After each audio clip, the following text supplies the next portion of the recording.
ಕಲಾವಿದರೆಲ್ಲರೂ ಕೂಡ ನೈಜತೆಯನ್ನು ತೋರಿಸತಕ್ಕಂಥ ಅದ್ಭುತವಾಗಿರ್ತಕ್ಕಂಥ ಅಭಿನಯದ ಮುಖಾಂತರ ಆ ಪಾತ್ರಕ್ಕೆ ಜೀವ ತುಂಬತಕ್ಕಂಥ ಕೆಲಸ ಕಾರ್ಯವನ್ನು ಮಾಡಿದ್ದಾರೆ.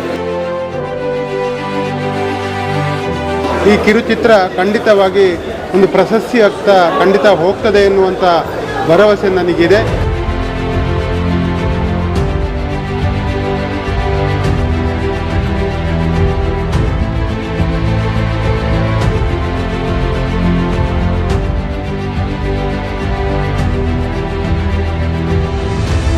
ಪ್ರಕೃತಿಯೊಟ್ಟಿಗೆ ಬೆರೆತುಕೊಂಡು ನಾವು ಮುಂದಕ್ಕೆ ಸಾಗಿಕೊಂಡು ಹೋದರೆ ಒಂದು ಒಳ್ಳೆಯ ಉತ್ತಮ ಸಮಾಜ ಕಟ್ಟಬಹುದು ಅಂತ ಹೇಳುವ ಇಂಥ ಸಂದೇಶವನ್ನು ಈ ಚಿತ್ರ ನಮಗೆ ನೀಡಿದೆ ಅಂತ ಹೇಳ್ತೇನೆ. ನೆಟ್ಟಣಿಗೆ ಅನ್ನೋ ಹೆಸರು ಯಾಕೆ ಬಂತು ಅನ್ನೋದು ನಮಗೆ ಚಿಕ್ಕಂದಿನಿಂದಲೇ ಅದರದ್ದೊಂದು ಕ್ಯೂರಿಯಾಸಿಟಿ ಇತ್ತು. ಸೊ ಆ ಒಂದು ಕಥೆಯನ್ನು ಆಧಾರವಾಗಿಟ್ಕೊಂಡು ಒಂದು ಚಿಕ್ಕದಾಗಿ ಚೊಕ್ಕದಾದಂತಹ ಒಂದು ಕಿರುಚಿತ್ರವನ್ನು ಮಾಡಿದ್ದಾರೆ.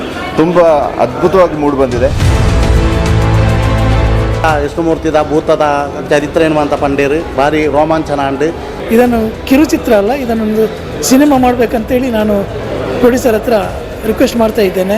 ಎಕ್ಸ್ಪೀರಿಯನ್ಸ್ ಕಲಾವಿದರನ್ನು ದೆತ್ತೊಂದು ಮಲ್ಪನವು ಬೇತೆ ರೀತಿ ದಯಪಂಡು ಆಗ್ಲೇ ಈಸಿ ನಂಗೆ work ದೆಪ್ಪವಳಿ and first time screened ಈತ್ ಪೊರ್ಲುಡು ಒಂದು ಆಕ್ಟ್ ಮಲ್ಪೈನ ಡೈರೆಕ್ಟರ್ಗೆ ಫಸ್ಟ್ ಆಫ್ ಆಲ್ ಎನ್ನ ಕಂಗ್ರ್ಯಾಚುಲೇಷನ್. ಮಲ್ಲ ಮೂವಿ ಮಲ್ಪುನಂಚಿನ ಒಂಜಿ ಕೆಪಬಲ್ ಇಪ್ಪುನಂಚಿನ ಪರ್ಸನ್ ಋಷಿ ಇನ್ನು ಆ ನಡಪೈನಂಚಿನ ಆ ಒಂದು ಚಲನಚಿತ್ರ ಅದ್ಭುತವಾದ ಮೂಡಿ ಬರ್ತಂಡು.